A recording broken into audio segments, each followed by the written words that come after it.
बच्चों, जवाहर नवोदय विद्यालय प्रवेश परीक्षा 2025 के अंकगणितीय परीक्षण के क्रम में आज हम लोग मापन के अनुप्रयोग देखेंगे, जो आपके परीक्षा की दृष्टि से बहुत ही महत्वपूर्ण है। आज इस अध्याय में हम लोग इसके सारे नियम को, पद्धति को, मानक को सब पढ़ेंगे। इसके बाद हम इसके विगत वर्षों के सभी प्रश्नों को एक वीडियो में लेकर आएंगे अगले नेक्स्ट भाग में, इसलिए ये आपका भाग 1 है और जो परीक्षा की दृष्टि से बहुत महत्वपूर्ण है, विगत वर्षों में पूछे गए हैं और आगामी परीक्षा जो आपका 18 जनवरी को होने वाला है, उसमें भी कम से कम तो ये क्वेश्चन तो फिक्स से पूछा जाएगा, 2 क्वेश्चन भी पूछे जा सकते हैं। तो बच्चों, आप अगर चैनल इस वीडियो को पहली बार देख रहे हैं तो चैनल को सब्सक्राइब कर दीजिए और आप प्लेलिस्ट में जाएंगे।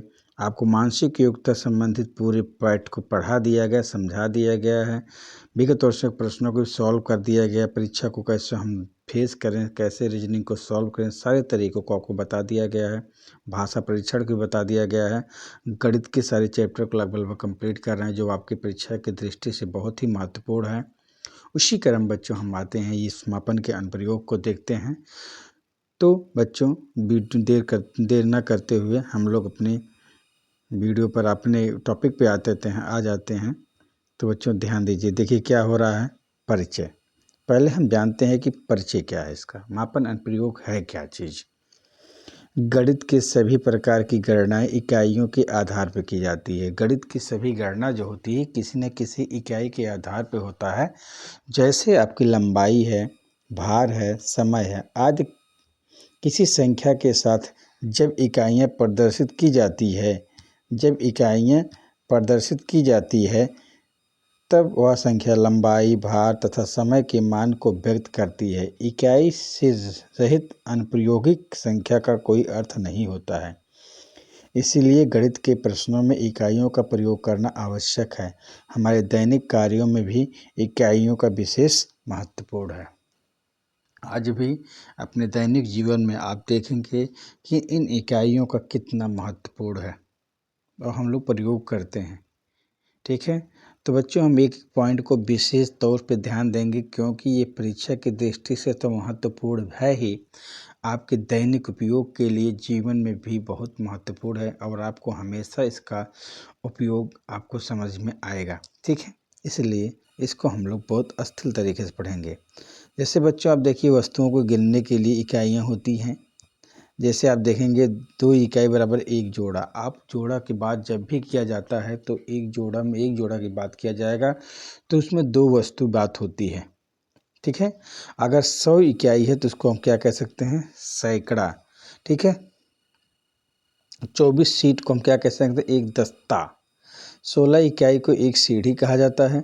12 इकाई को एक दर्जन। आप देखिए, हम लोग आम भाषा में अगर आप बात किया जाए तो हम लोग जोड़ा का नाम सुने हैं, सैकड़ा का नाम सुन लेते हैं, दर्जन का नाम सुन लेते हैं। ठीक है, एक दर्जन केला दे दीजिए। ठीक है, केला हमेशा क्या होता है, दर्जन में चलता है, तो दर्जन के हिसाब से तो एक 20 दस्ता बराबर क्या होगा, एक रीम हो जाएगा। 20 इकाई बराबर एक स्कोर या कोड़ी हो जाता है और 1 से 24 इकाई बराबर एक ग्रूस होता है। 12 दर्जन बराबर एक ग्रूस। तो बच्चों आम भाषा में हम लोग क्या दर्जन और ग्रूस भी समझ लेते हैं कि 12 दर्जन है तो इस 12 दर्जन को एक ग्रूस कहा जाता है। माप एवं इकाइयों का अध्ययन मुख्यतः मीट्रिक प्रणाली में किया जाता है। माप की मीट्रिक प्रणाली मुख्यतः दशमलव प्रणाली में है। ठीक है, इस प्रणाली में लेंथ, भार, जैसे लंबाई, भार, वेट, समय, टाइम, क्षेत्रफल, एरिया, आयतन, वॉल्यूम आदि विभिन्न इकाइयों की यूनिट परस्पर दशमलव संबंधी जुड़ी होती है। अतः मीट्रिक प्रणाली का अर्थ उस प्रणाली से है जिसमें माप का आधार मीटर होता है। विश्व के अधिकांश देशों में मानक इकाइयों की मीट्रिक प्रणाली चलता है और व्यवहारिक रूप से सभी वैज्ञानिक कार्यों में प्रयोग किया जाता है। तो बच्चों ये जो मानक इकाई है बहुत ही इम्पोर्टेंट है आपकी परीक्षा की दृष्टि से। तो जैसे देखिए हम लोग लंबाई की बात होती है तो लंबाई में आप देखेंगे मीट्रिक प्रणाली की एकांक इकाई क्या है, कैसे देखते हैं। आप लोग ध्यान लीजिए बच्चों, जब भी लंबाई की बात होगी तो लंबाई हमेशा क्या होगा, मीटर में मापा जा सकता है। अक्सर सामान्यतः जो मानक है मीटर में नापा जाता है, फिर बाद में फुट भी आएगा, ठीक है, गज आएगा, वो अलग बात है। भार क्या है, ग्राम में, भार को हमेशा ग्राम में, समय को क्या है सेकंड में, क्षेत्रफल को वर्ग सेमी में या वर्ग मीटर में, जैसे ही उसका क्या होगा, उसका जो भुजा होगी चाहिए, जैसे लंबाई चौड़ाई का मीटर में दिया है तो वर्ग मीटर, अगर सेमी में दिया है तो वर्ग सेमी। आयतन वही घन सेमी या घन मीटर उसी हिसाब से रहता है। तो बच्चों ये हो गई इसका, ठीक है, इकाई। फिर देखिए मैट्रिक पद्धति की लंबाइयों की मापक, 10 मिलीमीटर बराबर 1 सेंटीमीटर, 10 डेका बराबर मीटर बराबर 1 हेक्टामीटर, 10 सेंटीमीटर बराबर 1 डेसीमीटर, 10 हेक्टोमीटर बराबर 1 किलोमीटर, 10 डेसीमीटर बराबर 1 मीटर और 1000 मीटर बराबर किलोमीटर, 10 मीटर बराबर 1 डेका किलोमीटर और 100 सेंटीमीटर बराबर 1 मीटर के। तो 7 सेंटीमीटर बराबर 1 सेंटीमीटर 1 मीटर के, ठीक है। तो बच्चों ये भी आप इसको आप पढ़ लीजिए, नज़र एक बार आप देख लीजिए, अगर आपको हेल्पफुल लग रहा हो और आपके भविष्य में तो काम देगा ही, तो इसको आप लिख करके याद कर लीजिए, पढ़ लीजिए, ठीक है, आपके लिए बहुत सहायक सिद्ध होगा। जैसे बच्चों अगर देखिए अंग्रेजी या मैट्रिक पद्धति के बीच की लंबाइयों का संबंध क्या है, 1 इंच बराबर 2.54 सेंटीमीटर होता है, ठीक है। 1 मील बराबर 1.61 किलोमीटर होता है। 1 डेसीमीटर बराबर होता है 4 इंच लगभग। 1 सेंटी बराबर मीटर होता है 0.397337 इंच, ठीक है। 1 मीटर बराबर इतना, 8 किलोमीटर बराबर 5 मील होता है। फुट में देखिए क्या होता है, 1 फुट बराबर 0.3048 मीटर, 1 मीटर बराबर कितना फुट होता है, 3.28 फुट, ठीक। और 1 किलोमीटर बराबर इतना मील, 1 गज बराबर क्या होता है, इतना मीटर, मतलब कि एक मीटर से कम होता है, 0.91 मीटर। देखिए हमेशा गज की बात हो जाता है, फुट की बात हो जाता है, तो बच्चों ये हमारे परीक्षा की दृष्टि से अति महत्वपूर्ण है, परीक्षा की दृष्टि से भी महत्वपूर्ण है। बाकी दैनिक जीवन में आप इसका बढ़िया से उपयोग करते होंगे, बार बार आप सुनते होंगे सबके मुंह से, फुट क्या है, इंच क्या है, सेंटीमीटर क्या है, गज क्या है, आप इसको पढ़ सकते हैं, लाइफ टाइम आपको ये काम देगा, ठीक है। आगे देखते हैं, मैट्रिक पद्धति में मात्रा की इकाइयों का रूपांतरण, 10 मिलीग्राम बराबर 1 सेंटीग्राम, 10 डेसीग्राम बराबर 1 ग्राम, 10 डेकाग्राम बराबर 1 हेक्टोग्राम, 100 किलोग्राम बराबर 1 कुंतल और 100 ग्राम बराबर 1 किलोग्राम, 1000 मतलब वही 100 किलोग्राम बराबर 1 कुंतल और 1000 ग्राम बराबर 1 किलोग्राम, ठीक है। 10 सेंटीग्राम बराबर 1 डेसीग्राम और 10 ग्राम बराबर डेकाग्राम। बच्चों में क्रम से चलते हैं, अच्छा लगेगा। 10 मिलीग्राम बराबर 1 सेंटीग्राम, 10 सेंटीग्राम बराबर 1 डेसीग्राम, 10 डेसीग्राम बराबर 1 ग्राम, 10 ग्राम बराबर 1 डेकाग्राम, 10 डेकाग्राम बराबर 1 हेक्टोग्राम, 10 हेक्टोग्राम बराबर 1 किलोग्राम और 100 किलोग्राम बराबर 1 कुंतल और 10 कुंतल बराबर 1 मीट्रिक टन और 1000 ग्राम बराबर 1 किलो और 1 ग्राम बराबर 5 कैरेट, ठीक है। ये आप इसको पढ़ सकते हैं, ठीक है। ये तरल वाले के देखिए, मीट्रिक तरल पदार्थों की इकाइयों का रूपांतरण, 10 मिलीलीटर बराबर 1 सेंटीलीटर, 10 डेसीलीटर बराबर 1 मीटर और 10 डेकालीटर बराबर 1 हेक्टोलीटर और 1000 मिलीलीटर बराबर 1 लीटर, 10 सेंटीमीटर बराबर 1 डेसीलीटर, 10 हेक्टोलीटर बराबर 1 किलोलीटर, 10 लीटर बराबर 1 डेकालीटर। तो बच्चों आप इसको भी अपने कॉपी में बढ़िया तरीके से नोट कर लेंगे, तो ये हमारे परीक्षक की दृष्टि से अति महत्वपूर्ण है, ठीक है। अब देखिए यहाँ पे क्या है, 1 ग्राम बराबर इतना ग्रेन के, 1 टन पाउंड इतना के, 1 किलोग्राम इतना पाउंड के, ठीक है। ये आप नोट कर लीजिएगा, इससे प्रश्न पूछेगा। अभी देखिए आपको जब हम विगत वर्षों को लेके आएंगे, देखिए कैसे प्रश्न पूछा गया है, तो इसलिए मैंने सोचा पहले आपको बेसिक कॉन्सेप्ट क्लियर हो जाए, बेसिक अवधारणा क्लियर हो जाए, कुछ पॉइंटों को आप जान लें, तब अगर विगत वर्षों के प्रश्नों को हम लेकर आएंगे आपके समझ, तो आपको समझ भी आएगा और आपको मज़ा भी आएगा हल करने में। तो बच्चों समय की इकाइयाँ, घड़ी कौन नहीं देखता, समय सब जानते हैं। तो समय की छोटी से छोटी इकाई क्या होती है, सेकंड। तो पता होगा बच्चों, होती है जो 1 मिनट के 60वें भाग के बराबर होती है। इस प्रकार 1 मिनट में कितना सेकंड होता है, 60 सेकंड होता है। और 1 घंटा कितना बराबर कितना मिनट होता है, 60 मिनट होता है, ये तो आप पता है। तो बच्चों आगे देखते हैं, ये देखिए समय की बात हो गई, समय का सवाल आधार पूछा जाता है आधारित। समय की इकाइयों का रूपांतरण क्या है देखते हैं इसको भी। देखिए 60 सेकंड बराबर 1 मिनट, और 60 मिनट बराबर 1 घंटा, और 24 घंटे बराबर 1 दिन, 7 दिन बराबर 1 सप्ताह। ठीक, 15 वो मतलब 1 पक्ष, और 2 पक्ष बराबर 1 महीना, और 30 दिन बराबर भी 1 महीना, 365 दिन बराबर 1 वर्ष साधारण वर्ष, और 366 दिन बराबर 1 लीप वर्ष, और 52 सप्ताह बराबर 1 वर्ष, 12 महीने बराबर 1 वर्ष, 10 वर्ष बराबर दशक, 1 दशक, 100 वर्ष बराबर 1 शताब्दी, 12 वर्ष बराबर 1 युग। 12 वर्ष बराबर क्या हो जाएगा? 1 युग।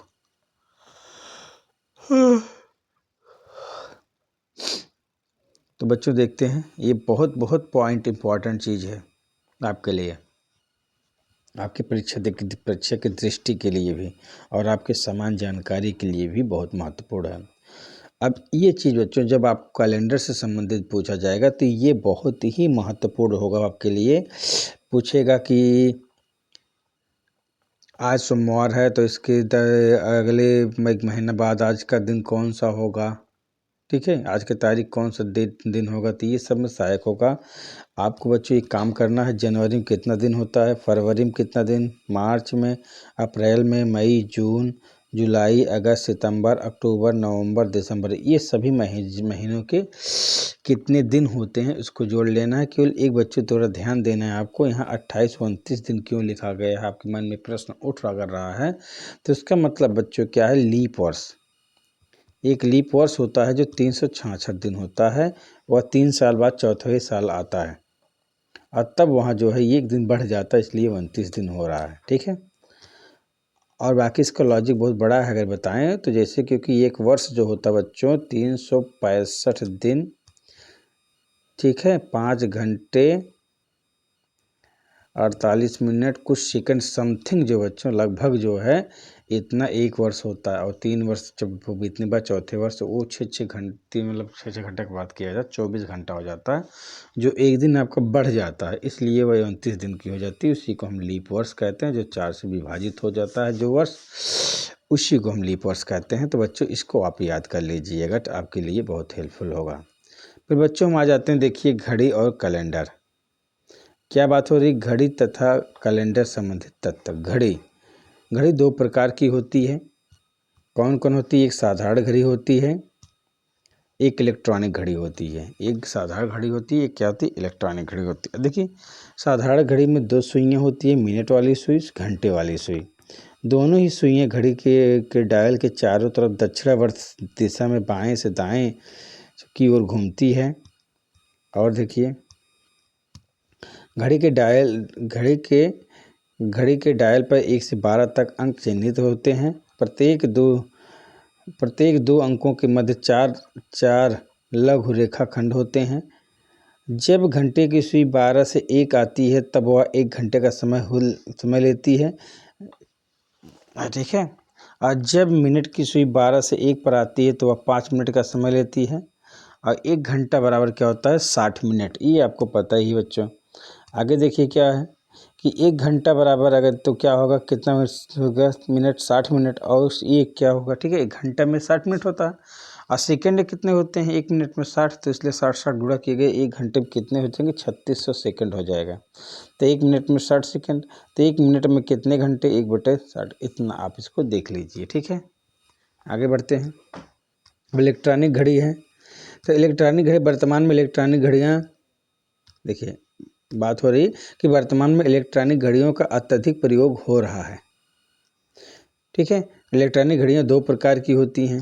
अब देखिए 2 प्रकार के भी क्या हैं। प्रथम प्रकार है वह घड़ी जिसमें पूर्ण दिवस को 24 घंटों की दर्शाया जाता है, और इस घड़ी की एक अर्धरात्रि से दूसरी अर्धरात्रि तक 1 बजे से 24 बजे तक होता है। जैसे बच्चों आपकी घड़ी में जो मोबाइल में है उसमें भी देखेंगे आपको पूछा जाता है कि आप 12 घंटे की सेट करते हैं 24 घंटे। अगर आपके में 24 घंटे का सेट होगा तो आपके यहाँ 13 14 15 16 17 18 बजता है।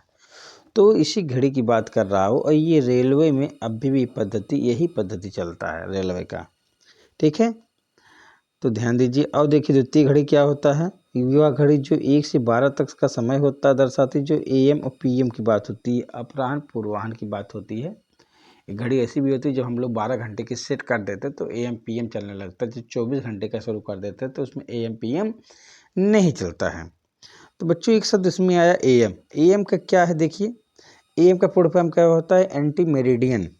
क्या होता है पूर्ण रूप से, एंटी मेरिडियन, जो बिफोर नून या बिफोर मिड डे बात की जाती है, जो मतलब दोपहर से पहले की बात जो समय रहता है तो उसे हम AM कहते हैं। ठीक है। पूर्वाह्न बात होती है, अपराह्न पूर्वाह्न बात होती है, अर्थात रात्रि के अगले अर्ध दिवस तक 1 से 12 AM, 1 AM से लेकर के 12 PM तक होता है। और बच्चों देखें आगे PM क्या होता है, PM मतलब होता है पोस्ट मेरिडियन। पोस्ट मेरिडियन या आफ्टर नून या आफ्टर मिड डे, मतलब वही क्या हुआ कि दोपहर के बाद के समय को हम क्या कहते हैं, तो जब 1 बजे जाएगा तो 1 PM से लेकर के 12 AM तक, सुबह तक की बात होती है ये। तो बच्चों ये घड़ी हो गई। कैलेंडर की बात कर लें, कैलेंडर पे आधारित आप में प्रश्न पूछा जाता है, अक्सर पूछा जाता है। हो सकता है कि आगामी परीक्षा जो आपका 18 जनवरी को होने वाला उसमें ये प्रश्न पूछ ले, इसलिए बच्चों कुछ पॉइंटों को हमें ध्यान से देखना है। अगर आपको लग रहा हो कि ये वीडियो बहुत बोरिंग लग रहा है तो बच्चों आपके लिए बोरिंग भले लग रहा है, लेकिन ये आपके लिए एक एक तथ्य आपकी परीक्षा की दृष्टि से बहुत ही महत्वपूर्ण है। इसलिए हमने सोचा कि क्यों ना एक एक तथ्य को आपको समझाएं पहले, तब हम विगत वर्षों प्रश्नों को लेके आएंगे, तब वहीं से हम इसको जोड़ेंगे तो आपको समझ में आएगा एक एक पॉइंट अच्छे तरीके से। जैसे बच्चों आगे कैलेंडर, यदि कोई वर्ष इस प्रकार का है कि वह 4 से पूर्णतः विभाज्य हो जाता है तो उस वर्ष की फरवरी माह 29 के दिनों का होता है। यदि 4 से विभाज्य नहीं होता तो फरवरी 28 दिन की होंगे। तो बच्चों जो भी आपसे मैंने कहा 28 और 29 आपको सस्पेंस ला रहा है, तो वही बात हो गई ना कि जब कोई वर्ष 4 से विभाजित हो जाता है तो उसका आप देखेंगे उस वर्ष की फरवरी जो होगा फरवरी 29 दिन की हो जाएगी, क्योंकि वह तब वो लीप वर्ष है। और जब वह 4 से विभाजित, वह वर्ष 4 से विभाजित नहीं होता है तो वह जो है उसकी फरवरी 28 दिन की होती है, वह लीप वर्ष नहीं होता है। ठीक है बच्चों, आगे देखिए क्या हो रहा है। लीप वर्ष में फरवरी 29 दिन की तथा वर्ष के कुल दिनों की संख्या 366 हो जाती है, जबकि समान एक वर्ष में कुल दिनों के 365 होता है। देखिए मैंने यही कहा ना भाई 28 से तो 1 बढ़ जा रहा है तो 366 दिन हो रहा है। लीप वर्ष में जो है फरवरी 29 दिन की होती है और इसमें वर्ष के कुल दिनों की संख्या 366 हो जाता है, जबकि सामान्यतः साधारण वर्षों में क्या होता है, वर्ष के कुल दिनों की संख्या क्या हो जाता है, 365।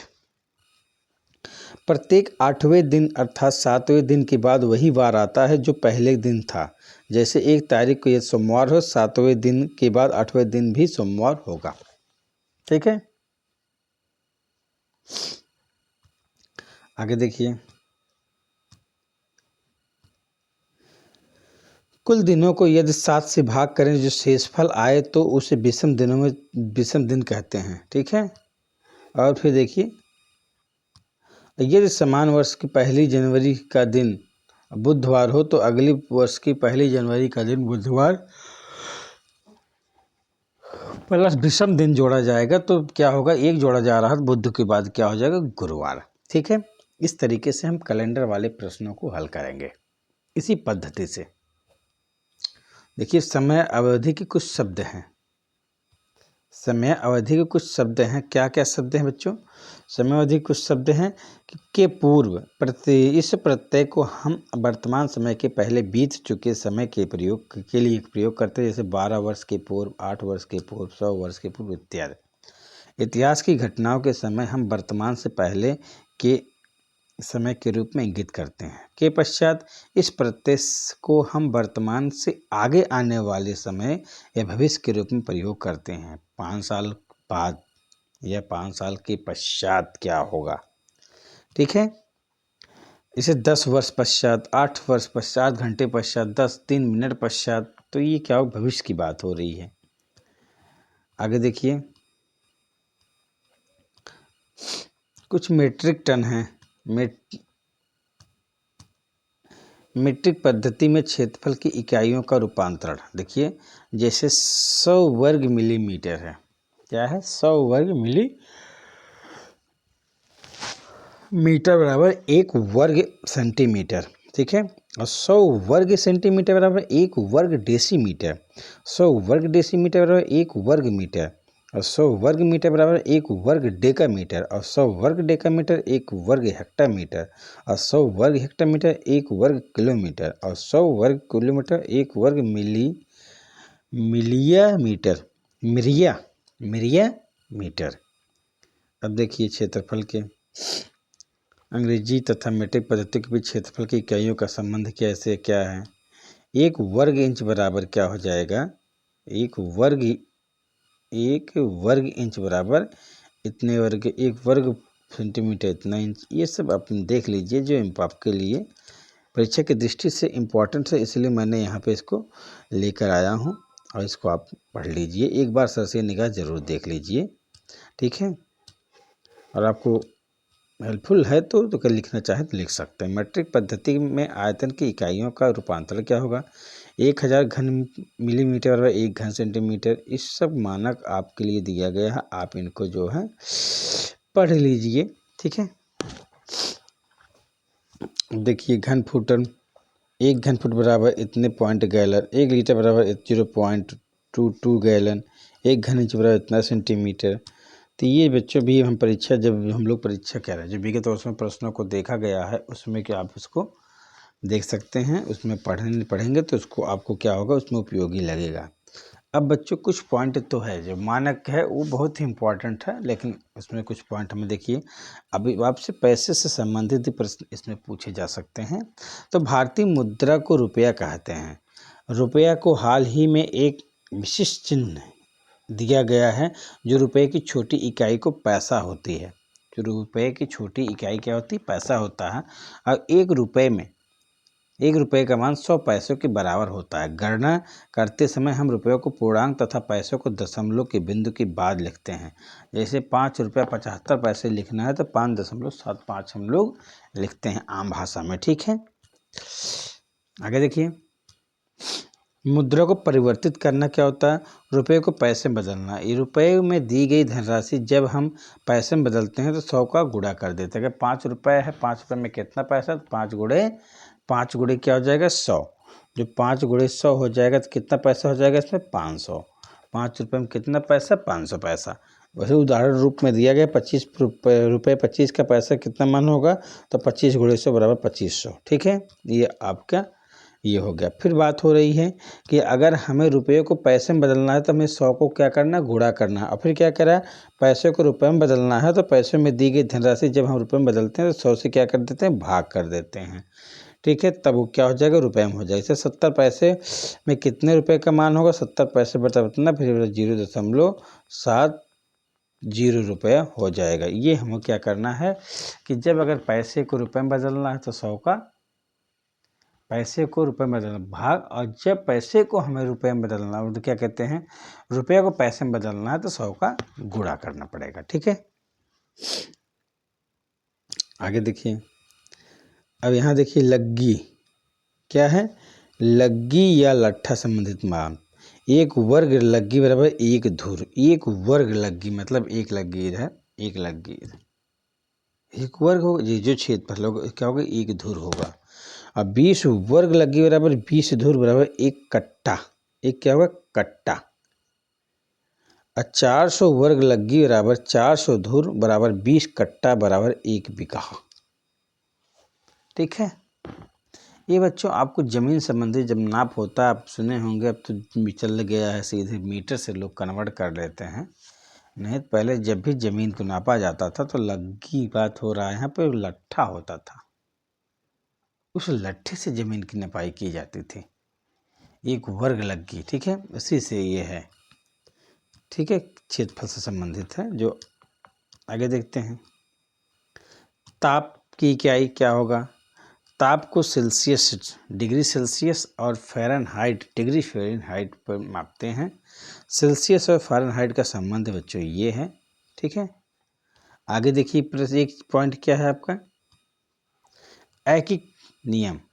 इस नियम के अनुसार दी गई शर्त से इस नियम के अनुसार दी गई शर्त से इकाई राशि का मूल ज्ञात करके कितनी भी राशि का मूल्य ज्ञात किया जा सकता है। इसके अनुसार इकाई मूल्य ज्ञात करना है। अगर इकाई का मूल्य क्या है, कुल राशियों का मूल, राशियों की संख्या। ठीक है बच्चों, ये एक नियम है, इसमें कोई भी वस्तु रहेगा, पहले अगर वस्तुओं को समूह है तो पहले हम एक वस्तु का दाम निकालेंगे, एक वस्तु की कीमत निकालेंगे, और फिर जो ये जब मुझे एक वस्तु की कीमत का पता चल जाएगा तो सभी वस्तुओं को हम लोग निकाल सकते हैं। इसीलिए एक ही नियम कहा गया, यूनिटरी मेथड कहा गया है इसे। देखिए एक एग्जाम्पल दिया गया, इसी एग्जाम्पल के माध्यम से हम समझाने को आपको और कोशिश करते हैं। 5 किताबों का मूल्य अगर 55 रुपया है तो 8 किताबों का मूल्य क्या है।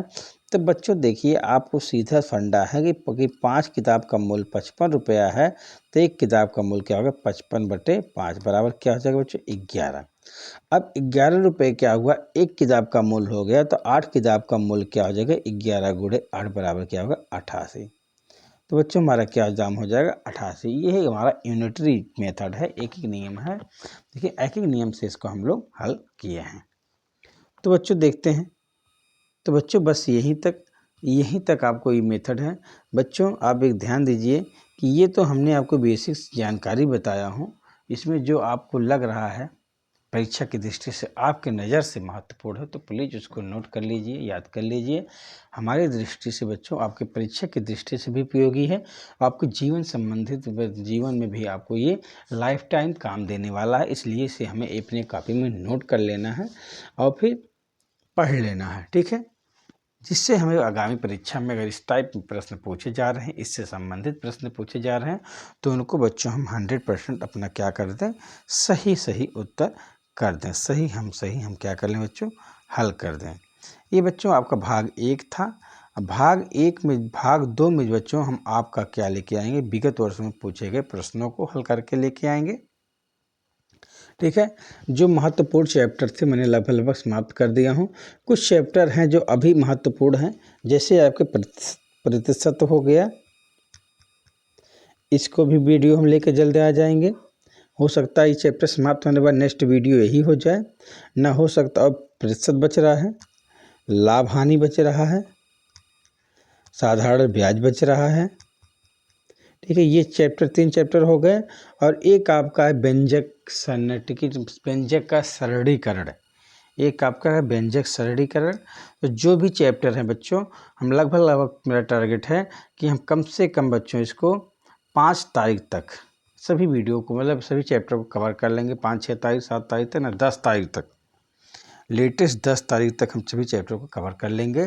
फिर अपने एग्जाम की दृष्टि से जैसे इसकी सीरीज चलाए थे, मानसिक योग्यता के 40 क्वेश्चनों का सीरीज, हिंदी का जो 20 क्वेश्चनों का सीरीज, वैसे हम गणित के 20 क्वेश्चनों का सीरीज लेके आएंगे जो आपके परीक्षा में पूछे गए हैं और उसी तरीके से आपके आगामी परीक्षा में पूछे जाएंगे। तो बच्चों बस आज यहीं तक। अब अगर आपको ये वीडियो हेल्पफुल लगा हो तो प्लीज़ चैनल को अगर सब्सक्राइब नहीं किए हैं तो प्लीज़ सब्सक्राइब कर दीजिए, जिससे ये आपको, और बेल नोटिफिकेशन ऑन कर दीजिए, जैसे जब मैं वीडियो डालूं तो आपको तुरंत प्राप्त हो जाए। वीडियो लगभग मैं प्रयास करता हूँ 6 बजे ही डालता हूँ, जिससे बच्चों आप 6 बजे अपना कॉपी किताब लेकर के बैठ कर पढ़ना शुरू कर दीजिए। ठीक है, आपकी पढ़ाई के लिए, जिससे आप फ्री हो जाएं। नहीं कोई कोचिंग गया है, कोई स्कूल में है, इसीलिए हम 6 बजे डाल देते हैं कि 6 बजे सब बच्चे अपना किताब निकाल के पढ़ें, और पढ़ना चाहिए। और तो पहले बच्चे वीडियो हमारा देख लिया कीजिए। तो बच्चों और आगे आप तैयारी बेहतर से बेहतर करेंगे तो वीडियो आप प्लेलिस्ट में जा कर के, चैनल के प्लेलिस्ट में जाकर सब करामाई सभी वीडियो को देख लीजिए, मानसिक योग्यता का, अंकगणित का, और क्या कहते हैं हिंदी का, भाषा परीक्षण का। तो बच्चों बस आज यहीं तक का। ठीक है, कल आपका जो है इसके विगत वर्षों के पूछे गए सभी प्रश्नों को हम एक वीडियो में लेकर आएंगे।